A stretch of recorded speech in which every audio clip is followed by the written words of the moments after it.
আপনি নির্বাচনটা কেন করতে চাইছেন ডক্টর ইউনূস, তখন এটা একটা প্রশ্নবোধক হয়ে দাঁড়ায়, একটা জিজ্ঞাসার প্রশ্ন হয়ে দাঁড়ায়। কারণ আপনি তো গণ অভ্যুত্থানের মধ্য দিয়ে এসেছেন, আপনি গণ অভ্যুত্থানের মহানায়ক নন, আপনি গণ অভ্যুত্থানের কেউ নন।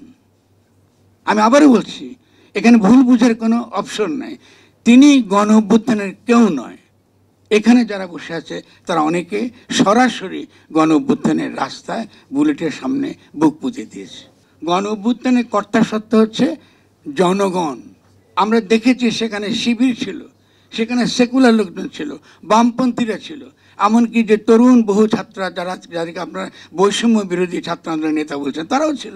এত বড় আত্মত্যাগের পরে আপনি কিসের ভিত্তিতে নির্বাচনের কথা শুরু করলেন? এটা আমার অভিযোগ আপনার বিরুদ্ধে। আমি প্রথম থেকে বলে এসেছি, বাংলাদেশে রাজনৈতিক দল বলে কিছু নাই।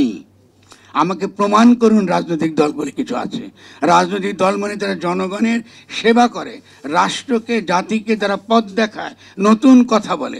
এখানে আছে যেটাকে আমরা বলি কি, আপনার এখানে লুটেরা মাফিয়া শ্রেণী, তারা যে দুর্বৃত্ত, যে দুর্নীতিবাজ, লুটপাট যারা করেছে তাদের প্রতিনিধি ডাকাত দলকে আপনি রাজনৈতিক দল বলছেন।